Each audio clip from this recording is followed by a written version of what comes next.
Hi Ivan. Donc c'est une session un peu particulière aujourd'hui puisqu'on a en fait Salut. les 40 premières minutes qui seront en français et après on switchera en anglais sur la présentation du DevTool d'Accenture. Donc on est ravis en fait de vous avoir avec nous aujourd'hui. Donc le principal sujet c'est la présentation des nouvelles fonctionnalités de la mise à jour d'avril 2021. Donc aujourd'hui, donc avec nous, donc moi-même, Julien Coatelen, Zakaria et Akram qui sont mes co-leaders sur le user group. On a aussi Mahmoud qui fait partie du staff du user group, donc on en parlera brièvement tout à l'heure, qui nous fera la démo aussi sur l'une des fonctionnalités phares de cette mise à jour d'avril. Et on aura le plaisir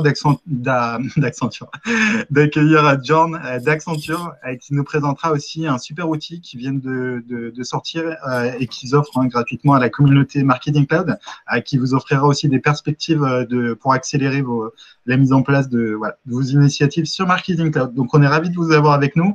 On a un gros programme, même si l'agenda il semble être un peu light. On a beaucoup de contenu à vous présenter. Alors, commençons. Juste en termes d'introduction, quelques actualités sur le club utilisateur.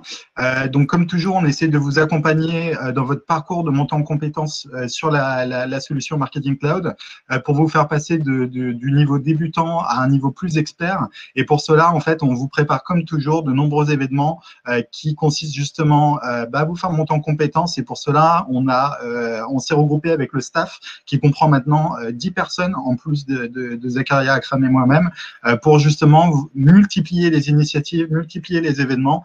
Et donc, pour cela, on vous invite vraiment à rejoindre notre communauté. Il y a les liens qui suivent pour rejoindre le user group sur les différents canaux.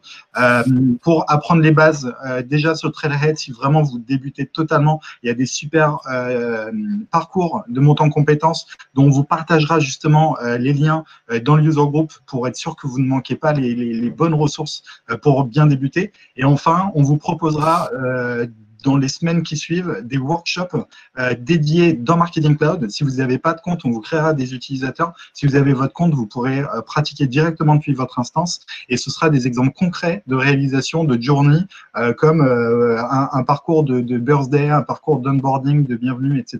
Donc, on a plein de choses à vous présenter. Donc, restez connectés et vous ne serez pas déçus. Donc voilà, sur quelques exemples sur nos prochains événements, donc on va vous présenter des formats en live sur LinkedIn, notamment le Trailblazer du mois qui fera un focus sur un marketeur et son usage de la solution de Marketing Cloud. Comme toujours, on répondra à vos questions lors de sessions dédiées d'une heure de questions-réponses dédiées en technique, fonctionnelle, solutions, etc. Pour vos problématiques en live aussi avec l'équipe.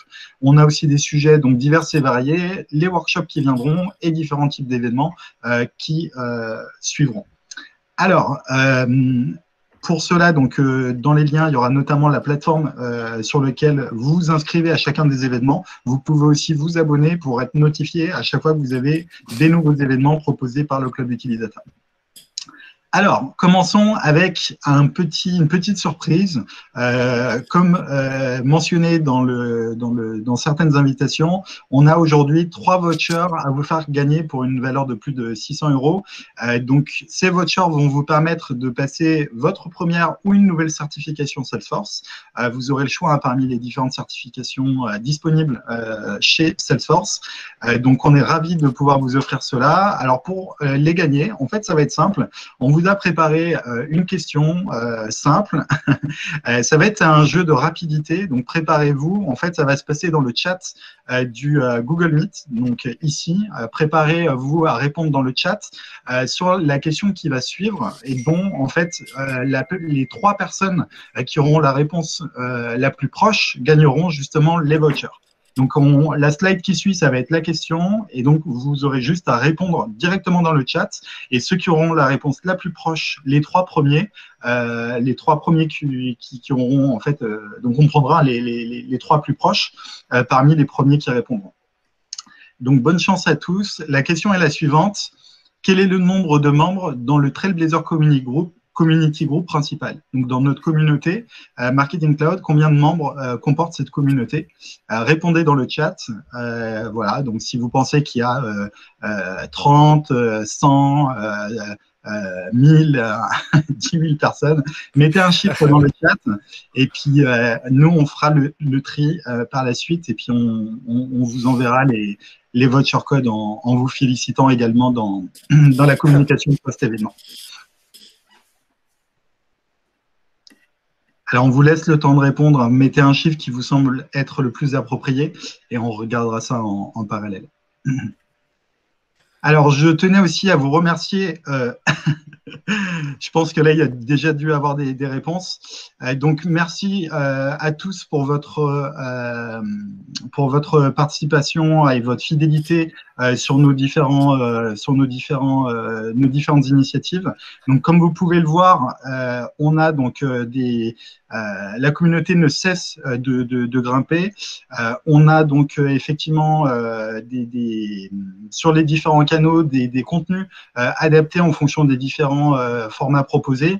On a donc effectivement le groupe principal avec justement la page LinkedIn qui propose toujours des articles, des contenus plutôt axés professionnels. Le groupe WhatsApp où on vous propose en temps réel des updates sur nos événements, sur des annonces, des choses un peu chaudes. Le groupe Slack où vraiment on est sur de l'entraide par la communauté et pour la communauté.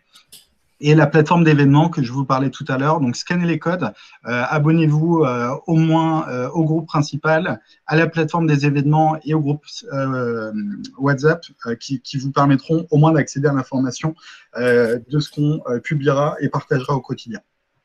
Et encore un grand merci aux 10 membres du staff qui nous aident désormais au quotidien dans la logistique et la préparation de nos événements.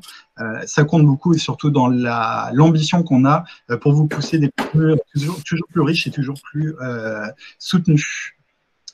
Alors, c'est parti. Vous l'attendiez, cette nouveauté, cette release d'avril 2021. Donc, on vous a listé les principales fonctionnalités de cette mise à jour qui est quand même assez intéressante. Alors, on commence tout de suite avec le Package Manager qui est l'évolution du système justement de déploiement qui existait, du Deployment Manager. Je crois qu'il s'appelait comme ça avant, je crois. C'est ça, ouais. Donc là, on a un brand new name. Ils ont totalement renommé le package. Donc maintenant, désormais, il s'appelle Package Manager. Et en fait, il est vraiment awesome. Pour ceux qui sont sensibles aux règles de partage des contenus d'une business unit à une autre, voire d'une instance Marketing Cloud à une autre, c'est aussi possible. En fait, on va vous préparer la démo. Je laisse Zacharia peut-être présenter son écran. Yes, je reprends la main du coup. Ouais. Présenter. Et donc, cette mise à jour, en fait, vous apporte vraiment une nouvelle manière de déployer votre journée. Et quand on parle de journée, en fait, c'est bien plus, puisque ça vous permet de déployer tous les assets, data extension, images, journey logique, entry event, etc., etc. Tout ça de manière très facile, mais surtout très détaillée sur les assets que vous voudrez sélectionner au moment du déploiement. Donc, on va vous montrer comment ça fonctionne. Ok, donc vous le connaissez tous, c'était Deployment Manager qui est sorti à peu près un an et demi, peut-être un an et demi, où on avait la capacité de déployer on va dire des squelettes de journée, des data extensions et des groupes attributs et quelques, on va dire, quelques automations, par exemple les requêtes SQL et les imports. Donc ça se trouvait dans le App Exchange. Maintenant, dans la partie plateforme, on a le nouveau Package Manager. Donc, qui nous permet de déployer au-delà de ce qui était possible avec Deployment Manager, de déployer, par exemple, lorsqu'on prend une journée, de pouvoir déployer la journée, l'entry event, les différents splits et aussi les activités email et l'email lui-même. Donc, on va essayer de vous montrer un peu à quoi ça ressemble. Donc, je suis connecté sur mon org de démo ici. Donc là, on arrive dans la page d'accueil de Package Manager. On nous montre un peu du coup, là, c'est intéressant toujours d'aller lire la documentation pour comprendre ce qui est possible et ce qui n'est pas possible, bien sûr. Donc ici, à gauche, on a on va dire les différents assets qu'on peut déployer. Donc les journées, bien sûr, les automations, les assets au sens content builder, donc soit Donc les messages, aussi tout ce qui est images, PDF, etc. Ensuite, les data extensions et les attribute groups. Donc ça, c'est ce qu'on peut déployer aujourd'hui. Donc je prends l'exemple d'une journée, je sélectionne la journée que je veux déployer. Et donc là, je clique sur Package. Donc on va packager la journée dans un fichier qu'on va être capable par la suite de le déployer avec le bouton Deploy dans une autre business unit ou carrément dans une autre instance Marketing Cloud. Donc il suffit de cliquer sur Package. Il faut aussi savoir qu'on peut aussi sélectionner plusieurs éléments. Donc, que ça soit des journées qu'on peut mélanger avec des assets, avec des automations, etc. Donc, on n'est pas obligé de déployer un asset par asset. Donc là, je prends juste l'exemple de déployer cette journée-là. En cliquant sur le bouton Package, je choisis qu'il faut packager les items. Donc, Marketing Cloud fait tourner la petite moulinette. Là, du coup, j'ai des informations sur ce qui va être packagé. Donc là, j'ai la journée. J'ai aussi donc les assets qui seront aussi packagés. Donc là, dans mon email, j'ai un header bloc donc qui sera packagé. J'ai le footer aussi qui sera packagé. J'ai le template de l'email et j'ai aussi le bloc body.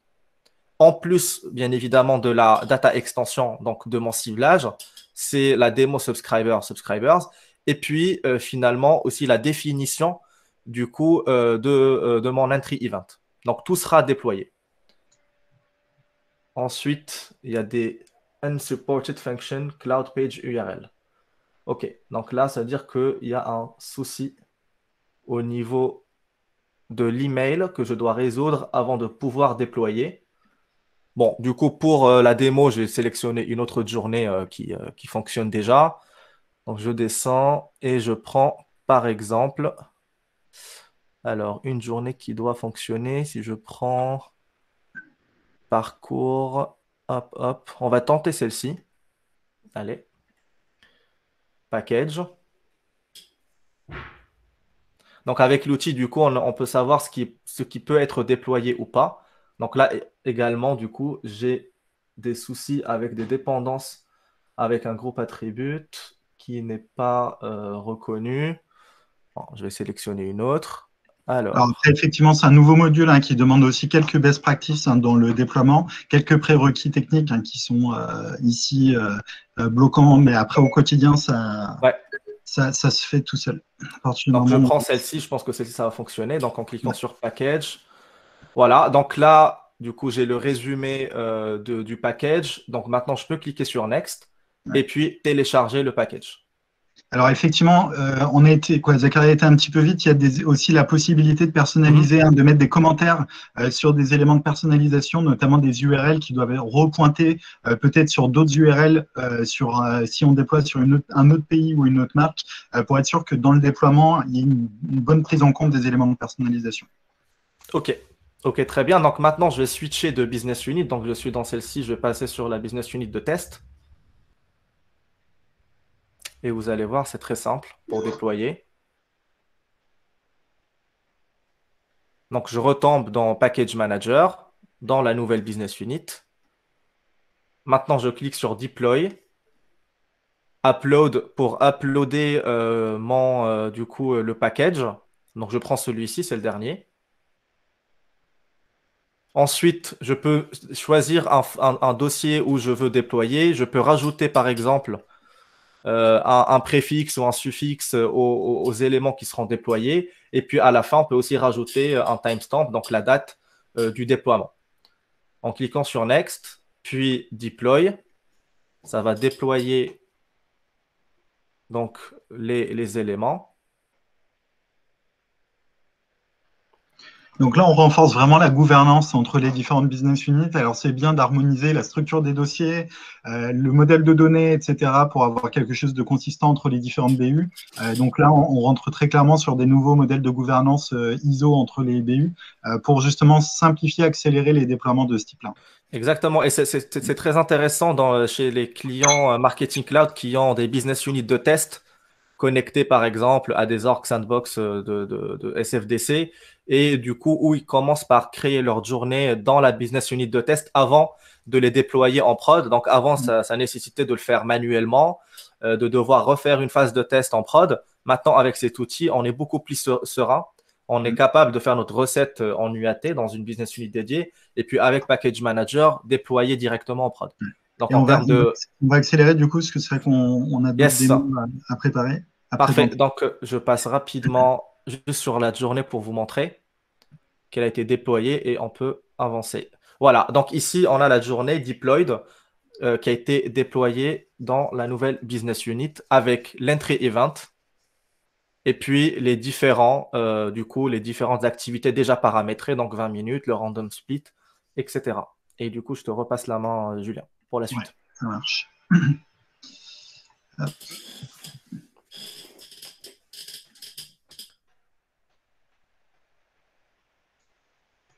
Here we go. Alors, très très rapidement sur la nouvelle feature d'après.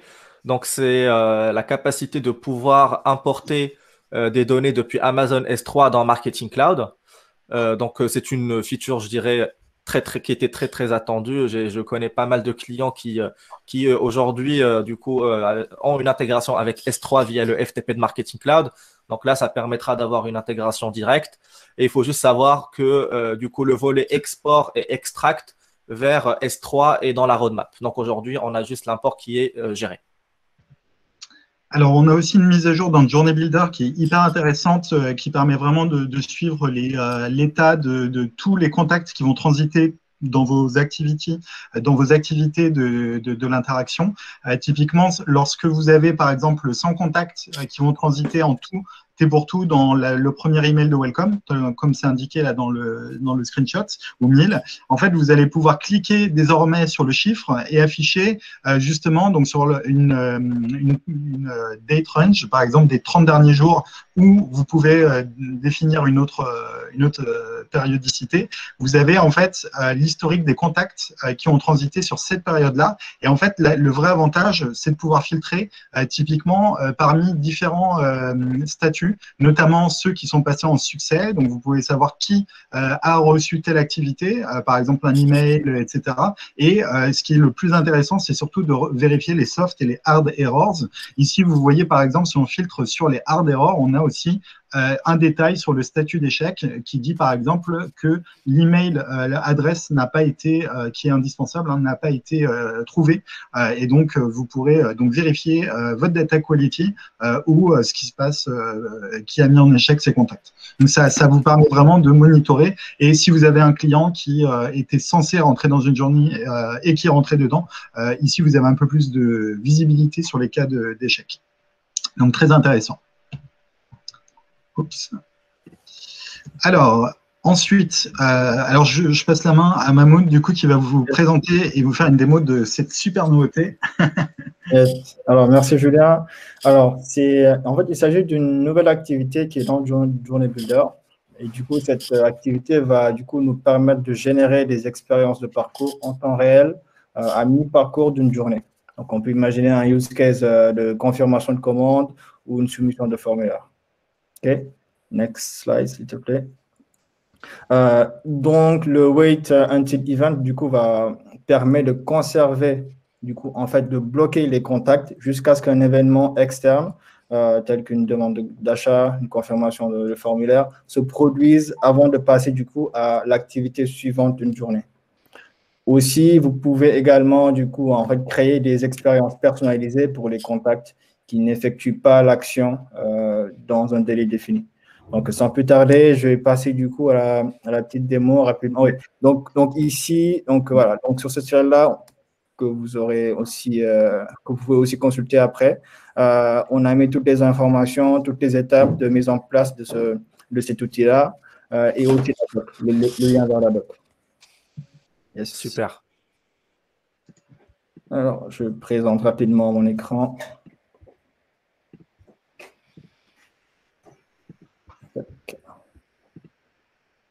C'est bon? Ouais. Ouais. Alors, donc, comme je vous le disais, c'est dans le Journey Builder, on drag and drop dans les flow control, on la met dans notre journée. Imaginons un use case, donc on envoie un email d'invitation où il y a un formulaire de souscription. Lorsque la personne remplit le formulaire, donc dans le formulaire, on déclenche le call API pour dire que cette personne-là a bien rempli le formulaire et du coup, elle peut passer au step suivant. Sinon, on peut aussi définir un temps. Donc, c'est par exemple ici le maximum wait duration. On définit un temps maximum. Du coup, si jamais il n'y a pas d'événement qui s'est passé, le contact, du coup, va aller sur l'autre branche. Et là, on peut imaginer un autre parcours de réengagement, une relance, etc. OK? Donc, pour aller très vite, donc j'ai déjà déclenché la journée. Donc, j'ai reçu l'email. Je reçois l'email, je clique. Donc là, j'ai mon formulaire. Je remplis mon formulaire, je le valide.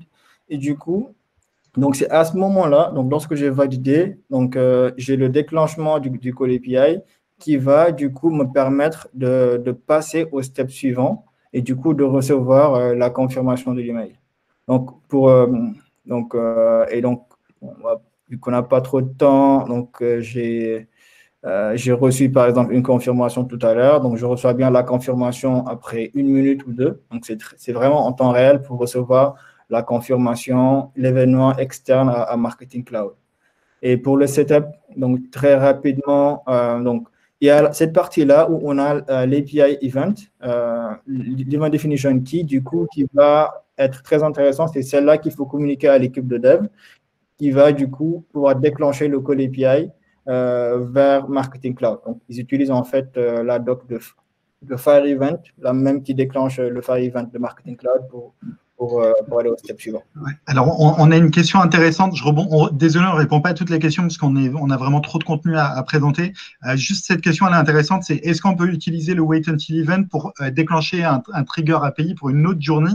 Et si vous voulez, je vais répondre. C'est justement cette activité de Wait Until Event permet justement de ne plus passer par une autre journée. Là où avant, dès qu'on avait des call API pour déclencher des journées, on devait splitter, on devait séparer notre journée en plusieurs interactions, en plusieurs journées. Ici, ça permet de conserver justement la même journée et d'attendre qu'un événement API externe, comme j'envoie un email pour l'invitation à un événement, le client s'inscrit à l'événement. Et donc, j'attends que cette action soit déclenchée par le contact pour continuer la journée. Donc, c'est un genre de stand-by où on attend qu'il y ait une action par le client afin de continuer. Et donc, ça évite justement de démultiplier les journées. Et donc, justement, on ne va pas créer une autre journée de type API Entry Event. On va utiliser cette nouvelle activité justement pour pallier à et conserver une même expérience au sein d'une même journée. C'est exactement ça. Exactement ça. Alors, merci Mahmoud. Hyper clair. Du coup, merci. Je te repasse la main. Ouais, on aura du coup effectivement pas mal de use cases qui pourront s'y prêter. L'invitation à un événement, c'est un très bon cas d'usage. Alors, je ne sais pas si Akram nous a rejoint. Yacine est avec nous, je pense. Ouais. Alors, je suis là, oui. Désolé pour le retard. Alors, cette nouvelle fonctionnalité de WhatsApp Chat Messaging, qu'est-ce qui se passe? Par contre, on voit plus dans l'écran, Julien. Ah, c'est juste moi. Vous? Attends, je vais checker. Ah oui, autant pour moi. C'est lui. Here we go. Oui, alors rapidement, sur cette fonctionnalité, aujourd'hui, avec Journey Builder, vous aurez la possibilité d'exclure les clients qui ont opt-out de vos messages, ce qui n'était pas le cas avant, parce que vous devez le faire d'une manière assez custom. Donc là, tout ce que vous aurez à faire, c'est d'importer les listes des clients dans Contact Builder avec un flag sur l'opt-out. Et donc, une fois qu'ils seront flagués, ils pourront être exclus. Et donc, vous ne serez pas facturé sur les messages que vous envoyez sur WhatsApp. Et c'est fait automatiquement, donc en plus, c'est encore plus rapide. Alors, sur les Cloud Pages, du coup, ici, alors Salesforce annonce des super nouveautés qui arriveront très bientôt. Donc, il y a la nouvelle expérience de New Cloud Pages Experience qui n'est pas nouvelle. Par contre, la nouvelle ici, c'est que la version classique va être retirée. Donc, si vous utilisez encore les classiques Cloud Pages, pensez à bien utiliser la nouvelle expérience. Vous avez les deux onglets normalement dans Cloud Pages. Einstein. Sur Einstein, ça va être rapide aussi. Donc, globalement, il y a eu des améliorations sur la data donc, qui est disponible dans Einstein, donc dans engagement scoring pour mobile push. C'est pas encore disponible sur Image Studio, pardon. Et donc, basé sur des thresholds qu'on peut définir, on peut créer des audiences sur lesquelles on pourra opérer pour ces engagement scoring. Donc, sans trop rentrer dans le détail, on va passer aux autres fonctionnalités qui adressent le volet data quality. Donc, aujourd'hui, quand vous allez dans chaque module d'Einstein, donc engagement scoring, SEO, etc., vous verrez qu'il y a un nouveau lien qui est data quality, qui vous permet pour chaque module de savoir quels sont les axes sur lesquels Einstein se base pour faire sa recommandation, et donc les tips pour améliorer sa recommandation, et est-ce que sa recommandation peut être fiable selon un niveau. Il y a un palier minimum, et donc tout ça pour dire que, basé sur ça, vous pourriez dire est-ce que c'est fiable ce que Einstein vous recommande ou pas, et si c'est pas fiable, de prendre les actions qu'il faut pour le rendre fiable. Ouais, ça va quelque chose comme very poor to excellent, un truc Exactement. comme ça, une échelle de… Et les axes sont différents par rapport à chaque application. Ouais. Pareil, donc comme vous voyez, pour SEO, SEO pour engagement frequency et pour engagement. Et du coup, c'est très très important en fait de consulter du coup votre score et du coup sous le score vous avez des axes d'amélioration pour mieux entraîner l'algorithme. Donc pensez à le faire avant de commencer à utiliser les outils Einstein. C'est très très important. Alors ici, on a toujours une évolution d'un module qu'on trouve hyper performant, mais qui est peut-être un peu sous-exploité par rapport à son apport pour les marketeurs. C'est le module qui s'appelle Einstein Content Selection. Donc pour rappel, c'est pas un nouveau module, mais dont il est amélioré ici. Donc l'expérience pour créer des ABN testing. Donc ABN, c'est pas de l'A/B testing, c'est vraiment on peut créer autant de contenu qu'on veut. Alors vous pouvez faire ça pour un email complet ou juste pour une bannière par exemple. Donc définir, laisser à l'intelligence artificielle, à Einstein, la capacité de personnaliser en one-to-one le meilleur contenu pour chacun de vos contacts. Ça se fait de manière très rapide maintenant. Donc il y a vraiment une accélération, une simplification du module, justement, je pense, pour faire en sorte que les utilisateurs de Marketing Cloud utilisent plus ce module. Et donc, ce module va vous permettre notamment de bénéficier de nouveaux tableaux d'analytics, notamment si vous créez des bannières différentes, comme on le voit en haut à droite. Vous avez vraiment alors, il y a un nouveau aussi KPI, hein, c'est le click to open rate. Donc, c'est les clics uniques sur chacun de vos contenus. Donc, en fait, les contenus vont être personnalisés. Vous aurez des reportings qui vous donneront vraiment l'efficacité de ce ABN testing. Et ça va même beaucoup plus loin, puisqu'en fait, vous pouvez jouer sur des tags et il vous donne même les tendances sur les tags pour vous dire tel tag a plus de clics que les autres, etc. Donc, ça vous donne aussi les tendances sur les contenus que vous devez favoriser dans vos campagnes. Et en fait, le reporting propose beaucoup de nouveautés. Ça va jusqu'au sentiment insight, emotional insight. Donc, voilà, il y a pas mal de choses à creuser sur ce chantier-là. En tout cas, il y a des belles perspectives pour l'intelligence artificielle autour de la personnalisation des contenus. Alors, on va ouvrir un petit peu le sujet, hein, puisque vous savez que Marketing Cloud, aujourd'hui, c'est une suite qui comprend pas mal d'outils. On va rapidement parler un petit peu des autres outils. Donc, sur Interaction Studio, il y a un nouveau module qui vous permet en fait de créer des enquêtes de satisfaction qui sont directement proposées sur le site web. Alors, vous avez différents formats proposés. Donc, c'est soit des bullet points, soit des pick lists. Ici, vous avez par exemple un format un peu NPS, etc. Donc, en fait, ça peut s'afficher en pop-up ou sur différents formats intégrés sur votre site web. Et l'avantage, c'est que ces datas-là sont intégrées, la donnée, les réponses sont enrichies sur le profil client. Et donc, c'est de la data qui peut être activée en temps réel pour de la segmentation et l'injection dans des campagnes marketing. Donc, c'est hyper intéressant. Donc, vous avez email interactive côté Marketing Cloud et le nouveau module survey dans Interaction Studio qui sont la possibilité de mieux gérer le multicanal. Toujours sur Interaction Studio, il y a une nouvelle application qui vous permet pour le secteur de l'hospitality d'intégrer toute une interface dans Interaction Studio qui vous permet de gérer les problématiques récurrentes du milieu hospitality, donc des hôtels, pour tout ce qui est booking, réservation pour les enfants, les adultes, etc., les services. Et donc, ça vous permet de gérer de la segmentation et pareil, de mieux gérer vos campagnes marketing et ce, de manière à vous simplifier la vie. Donc, si vous travaillez dans le milieu de l'hospitality, vraiment, et que vous avez Interaction Studio, ce module est fait pour vous, profitez-en. Alors, Customer 360 Audience, donc ça aussi, c'est une des dernières nouveautés liées à la suite Marketing Cloud. Ici, en fait, vous avez une interface qui vous permet de créer des insights calculés.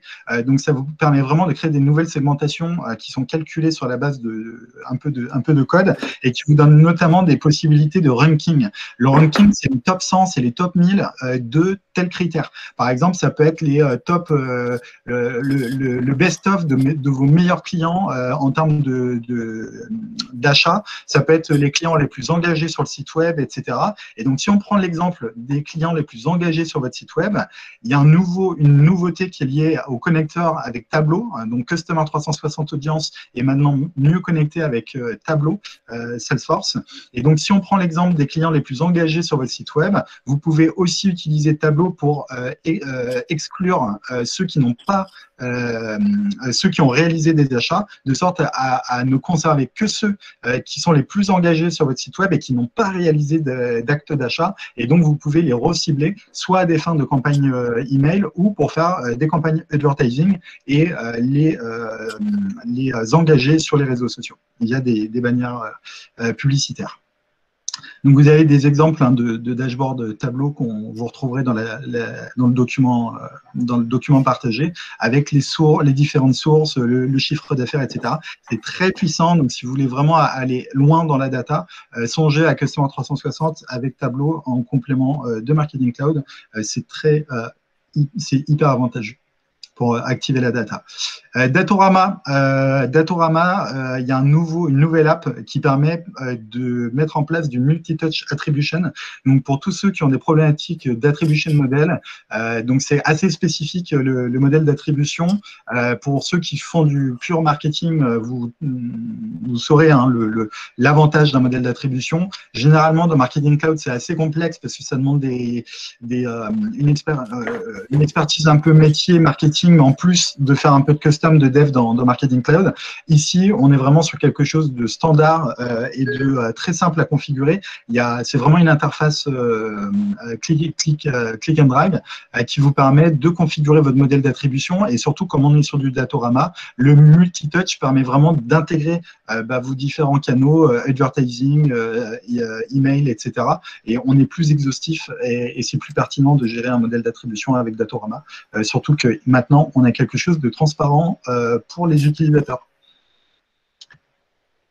Toujours sur Datorama, Zakaria, tu peux me compléter, c'est un nouveau dashboard qui vraiment fait le lien entre le marketing et les forces de vente sur un cycle de vie, un Customer Life Cycle, où vous avez vos dépenses en entrée. Et en fait, sur chaque phase du cycle de vie, ça vous donne vraiment le MQL, tout ce qui est Marketing Qualified Lead, Sales Qualified Lead avec tout ce qui est opportunité, Sales Cloud, etc.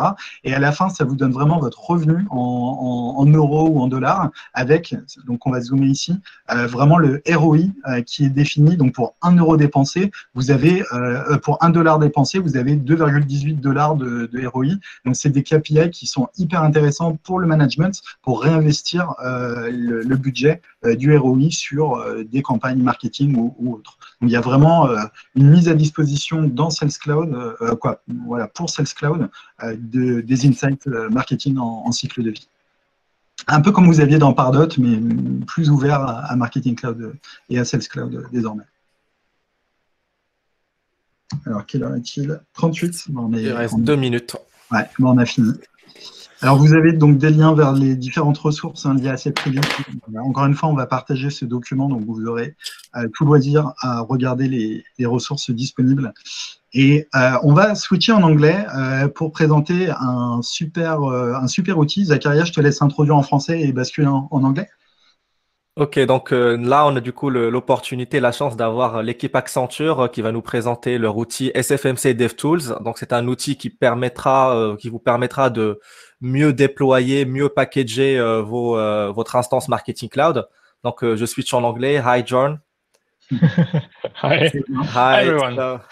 So we are very glad to have you with us today. So you will present to us the new tool SFMC DevTools that you developed.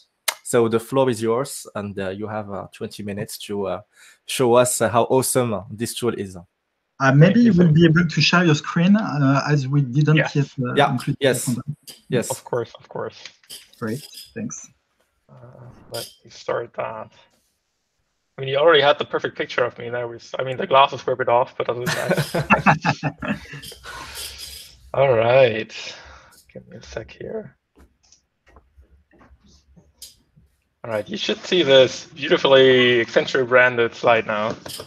Sorry about that. Perfect. That's perfect. All right. Well, first of all, thanks again for giving me the chance to speak to all of you. It's really a big honor. Haven't been invited to one of these before, so really, really nice. Today I want to show you what DevTools really is, or are, and what we as Accenture plan to do with it, what we plan to do with it together with you, actually, and maybe look into the tool itself as well, depending on the time. But that's certainly on the agenda. All right. Perfect. So for those of you that haven't actually seen it yet, DevTools is basically just enabling you to do what was not there 2 years ago, and then gradually was added by Marketing Cloud, at least in some regards, simply being able to copy-paste things from A to B. That which is such a pain for us. So we added that. Nowadays, we have full DevOps support. So you can integrate the tool into Jenkins, into Bamboo, into Azure pipelines, if you're into these kind of things where your clients are, which more often than not they are, right? It allows you to not just copy metadata, so that's tables, automations, scripts, queries, and so on, but also to then locally prepare the deployment, really cherry pick what you want to deploy. If you want, even fiddle with the metadata, so maybe remove a field, reorder stuff, everything that's not possible in the UI, all of a sudden you can do that because you have it as a JSON or as a plain file that includes a SQL query on your computer. And of course, just like the new package manager, so yeah, that's their release was kind of, yeah, that hit us. But anyways, just like with them, you can deploy to other business units as well as to other instances. So that's actually really, really cool. There's no, Marketing Cloud APIs, they don't distinguish, really, as long as you tell it to ignore the origin, you can just deploy it anywhere. And John, I think that there is something interesting regarding the process and the methodology, or also the expertise that you're speaking about. It's not only the tool; it's also the whole approach, which is going with the tool, right? Yes, it's certainly a different approach than what Marketing Cloud is going here. So while they are all front end, all shiny, we have a nice interface. We are all techie about it. Yeah. And I guess both sides are good in their own way, right? Our side aims to be really great for developers and DevOps teams. So if you really want to dig deep into stuff and just have it on your computer, really work inside of Visual Studio Code and stuff, and then upload it directly from Visual Studio Code, then DevTools is definitely the tool you want to go with. But then again, there's also use cases where even I would say, you know what, Package Manager, if it works the way they promise, actually quite a good solution for some of that. One point I just didn't get to here with the searchable documentation. For one, we do create actually documentation files, for instance, for user roles and for data extensions to make it more easy to read all the metadata, which is usually stored as a JSON file on your computer. But also you can just use a Control F, like you do in Windows Explorer or Mac if you're one of those, and just search through your entire folder and figure out, hey, am I using this particular field somewhere? Or what about this particular command? Am I using that anywhere in my scripts?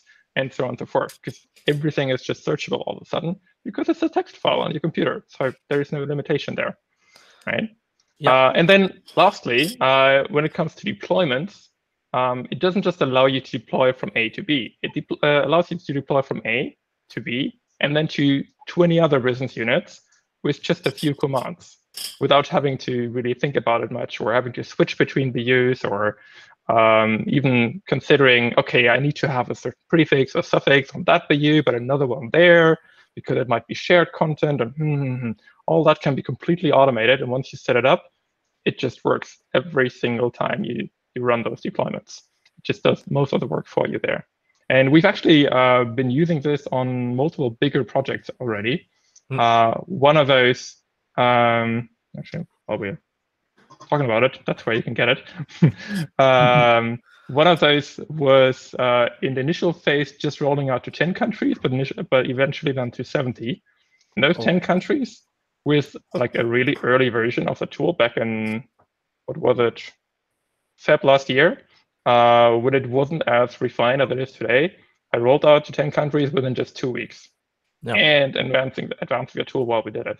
So that was just really, really cool. And the client planned for 6 months for the entire thing. That we just baffled that, yeah, we're already there. We can give it over to business. And that's kind of the wonders of that tool, really. That's why we love it so much. But let me get back into the history of it a little bit and show you how that entire thing came to be, how we turned it from a vision into actual reality. So back in 2018, I think it was December, Doug and I, who's also in the call here, were discussing how we could leverage the APIs of Marketing Cloud to somehow get away from those step-by-step guides that you guys probably all know when you want to deploy something. And then you have to train the team to, actually understand the step-by-step guide, and then train a second one to test it. And then eventually it all goes wrong because people just misunderstood something anyways. And it takes a lot of time and a lot of nerves to get things done. So we figured, all right, we're both developers. We have a strong team of developers behind us. Why not just spend at least some effort and see if we can make an automated version of the whole thing? And that's what we actually did. Within just 3 months, the first tool was out there, just on that one project, though. And then slowly but surely, we managed to actually grow and grow and grow. We got a lot of traction in the third quarter of 2019 because Accenture had this innovation contest into which we entered and actually made it into some place within the top 7. I still don't know which one. It wasn't number 1, that I know, because they went to Dreamforce and we didn't. I'm like, damn. Well, yeah. Anywho, that actually gave us a lot of budget to just work on that one internally until we finally were able to release it to the whole of Accenture in early 2020. But then we already committed a lot of time to training some 50+ participants in a lot of countries. We started an internal community for it, to get more feedback, but also to help the team. We even got some funding for my Trailhead content, which hasn't been released yet. Will come. And of course, more and more projects started to use it. Nowadays, we even include that into our Australia and New Zealand offerings, like always. Okay. Whenever we go out there, it's always in the RFPs. Same here for the German-speaking region and some of the other ones. I think UK and Ireland, they're doing the same, and in the Netherlands as well. And then even back then, we already internally talked about, what else could we do? And it took us some, I don't know, maybe half a year or so until finally we talked to our Australian colleagues again who had already open sourced something some time ago for Salesforce Core. And they were just total fans of what we were doing and also of the concept of open sourcing. So we talked about it again and again and again. Eventually, we talked to our senior management and convinced them that it's actually a good idea because, it's a tool that everyone can use. And we will just benefit from it as much as everyone else if we push it out there. Back then, we did not know that Package Manager was going to come in April. I should mention that. But still, we figured it's a really cool idea that we can't maintain it ourselves. And if we share it with all of you, then A, everyone can benefit, and B, we can actually push it to even more greatness. And also share it with clients, of course, right? Because if it's an internal tool, it's always problematic. So John, maybe one question. So this is like, let's say the whole evolution of the SFMC DevTools, but what about the future? Because on my side, I'm starting to talk about this tool to my clients, and they always ask me the same question: is it a tool that we can rely on? Is it something that will stay in the radar for the next years, for the maybe 3 to 5 years? So it's an open source project, means that it's up to the community to contribute. Exactly. That's the whole idea. Exactly. I mean, to some degree. Accenture is also committed to continue the commitment. So Doug and I, and also a few others in our core team, plus actually the senior management at Accenture, they are committed to using that tool inside and outside. So we will continue adding bug fixes to it. We will continue adding features to it. But honestly, we also aim to collaborate a lot with the vendor here. So we're really hoping that eventually we can close the gap between Package Manager, which, as I said earlier, seems to be a cool tool, and our tool, and then have the nice graphical interface on the one hand, but also the techie tools for the rest. Yeah, one question also, which could be interesting, is it is like a freemium. It is something like it is free forever, or it is free to begin with some billable features or advanced features on the roadmap? It's free. It's open source, I guess. Yes, it's open source. B, it's published under MIT license, so everyone can modify it. Everyone, I mean, obviously, we would really appreciate it if people were to fork it, advance the tool, and then create a pull request back to our main repo, so everyone can actually benefit from it, and we don't end up with having like 5 versions of the tools out there and 4 of them being internal. That's certainly not the idea. But no, we're not planning any freemium kind of solution here. What we are planning, and that's kind of the standard open source model, and I kind of foresaw that question, so I just added a slide for that one. We are, come on, PowerPoint, wake up. There we go. We are planning to offer professional service around it. We are planning to offer trainings around it. But then again, if you want to do the same, be my guest, right? We have the documentation online. We aim to improve it over time, of course. You can even improve it if you want to. Like every one of you can just fork it, make some changes to it, and get a pull request back to us. And we're more than happy to, well, after a review, merge it back into the main solution, obviously. But that's really our approach here. Yeah. From the community, I think that this is an awesome feature which is offered to the whole community. So thank you a lot from the whole marketing community, as we are missing from advanced partner like Accenture this kind of initiative, which is very awesome for everyone. So thanks from everyone. That's a good opportunity to leverage everyone's capabilities. So maybe we can go to the demo, because I think everyone is waiting to see how it looks like. I had one more slide, but honestly not a lot of info on this one anyways. We do recognize that there's 4 tools out there right now. I just wanted to say a few words on that one. Obviously, there's our tool here on the left. And then there's the old deployment manager, which I assume is deprecated now. I do see your comments, guys. And then there's a tool from Sergey. He's got this really awesome Visual Studio Code extension that also adds some of the functionality. So if you haven't checked this one out, do have a look. The name is a bit weird nowadays, but that's only because the old name was mscript, and now he changed it over to MC. I don't know what that stands for, to be honest. FS. Anyways, and then the new kid on the block here, of course. We will actually write a comparison sometime soon. It's on our agenda. I'll publish it on LinkedIn so everyone can see once we got it. Because both internally and externally, we got the same question again and again. So hopefully we have that out there soon, but I simply didn't have the time yet. All right. So before you start screaming more, let's jump into the demo here. Let me see if I can switch over to Visual Studio Code. Demo time. I got this prepared here somewhere. Give me a sec. All right. So Doug actually did a demo for the Dutch meetup group a few days ago, and I'm gonna follow his advice here and just start from scratch. Like once you get started with, once you want to get started with a tool, what do you do? Well, for one, I can really advise going through that documentation, and no, not through the entire one, for God's sake, that's too much. But there is a getting started guide here, and it just walks you through it step by step. And if you really just follow that by the letter, everything will be fine, and you don't have a problem getting this installed. It's through that guide, it's made really, really easy to understand how it works. With that said, yep, thank you, Zach.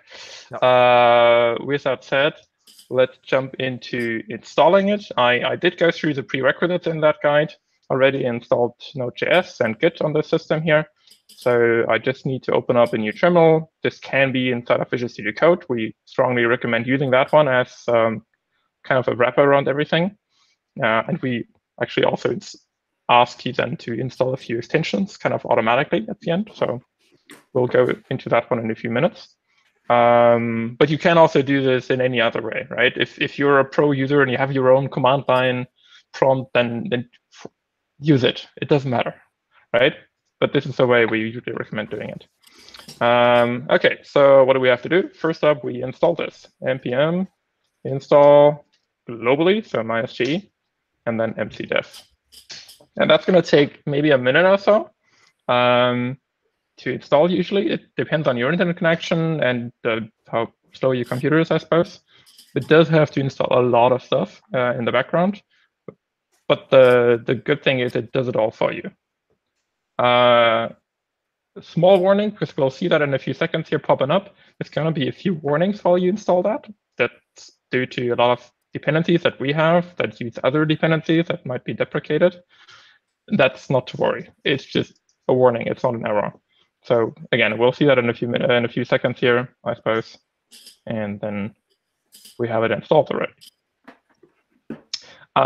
For those of you that know npm, while we wait for this one to finish here, why install it globally and not locally? And what does that actually mean for the rest? Well, for those that know, if you install it globally, you can use it everywhere, as you probably already know. And that just means that the whole following command that we are about to use just work nicely without you having to go through extra hoops. And it's just a lot easier for you to set up new projects if you install it globally. For those that don't know Node.js, npm is a package manager for Node. It's kind of the tool that lets you install, well, tools and update them easily. And those are the warnings I was talking about, by the way. And the G flag just means you can use it in every single folder on your computer. That's it. So flag meaning -g here, right? And the normal install without that one means you can only use it in the current folder. So if you chose a bad folder, then, well, you're stuck with that one, or you have to reinstall it somewhere else. So that just wastes your time down the road. So, but that one's, of course, also mentioned in the documentation. So hopefully this is going to finish soon. Did want this to be a full live demo, so maybe I should have prepared this one without looking at the time. Any plan to support Yarn or Brew? Or, I'm sorry. Is there any plan to support other package managers like Yarn or Brew or others? Or you stay with npm? From where I stand, I haven't used Yarn yet, even though I probably should have. Yarn is just sitting on top of npm, so you should be able to use it just fine. Okay. I haven't tried, to be honest, but it should be just fine as well. Others, I'm not that aware of, to be honest. Okay. But life as a consultant is sometimes taxing, as you probably all know. So I haven't had the time to look into those other ones. But Yarn, from where I stand, should be working just fine.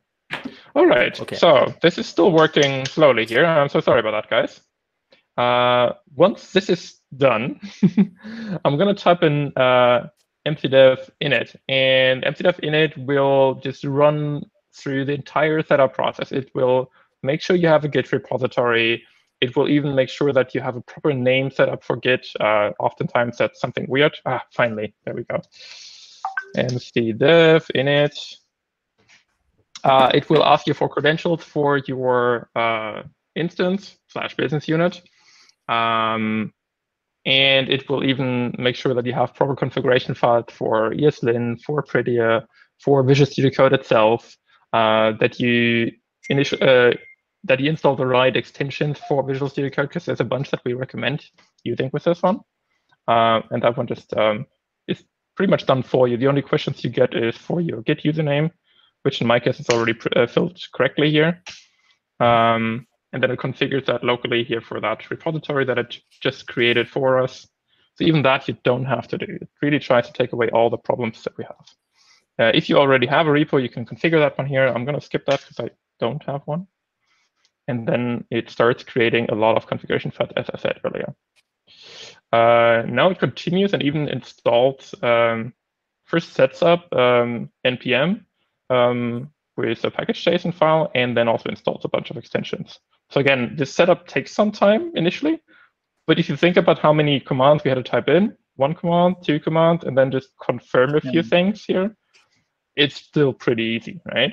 Yeah, it's very quick, basically related to a full setup of a business unit.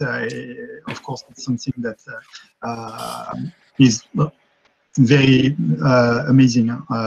I think that we are. It's time for us to close the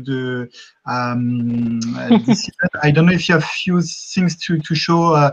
Otherwise, also one quick question: do you have a community for your users so that they can speak with each other, ask questions, or stuff like that? Yes, if you follow the link that I shared earlier. Basically, you will end up on this one, or if you follow the link that Zach here posted into the chat, same. Yep. Eventually come to our GitHub repository, and there you can actually click on issues and ask questions. We aim to actually use that ourselves. So we told our Accenture colleagues as well, hey, going forward, please post issues into GitHub and not into our internal channels anymore. We used to use Jira. Now we just focus completely here on GitHub issues. We still have 100 or so that need to be migrated, to be honest. So that's features and issues. I started out with just 5, but there's definitely more to come. And with that one, you will then also be able to see, hey, what's the roadmap? Like, what have we actually planned for the foreseeable future? What's release 3.1? What's 3.2? And so on and so forth. I'm terribly sorry that we are not even into downloading anything. I think I talk too much. It's my common problem. Yeah, it's okay. I heard that you also plan some other demos from the different user groups. I don't know if there is sharing the document, the deck of today's event. Maybe we will be able also to add few links that you want to share, or also the next demo that you plan on the solution, if for deep dive, if there is some people interested in the solution. We can share it with everyone, yeah. So if you have any demo planned, or maybe the one that you did in Amsterdam, I don't know if you had the recording, so we can share it with all the French community, and I think it would be awesome to do this. Yeah, that's a good idea, actually. Doug, I believe we have a demo, right? If you're still there. Yes. Demo video, I mean. Yeah, we can send a link from Amsterdam. Cool. Yeah, we will share some additional content. So thanks again, everyone. That was an awesome event today with a lot of content, a lot of new features on Marketing Cloud, and of course a new DevTool module that you can study and use thanks to Accenture's team. So thanks a lot. We will share this deck of today's event with the different links if you want to go and check additional content. Let's speak to our new next event, and take care, everyone. Thank you. Everyone. Thank you, John. Thank you. Bye. Thanks. Ciao. Thanks a lot. Bye-bye. Bye, everyone.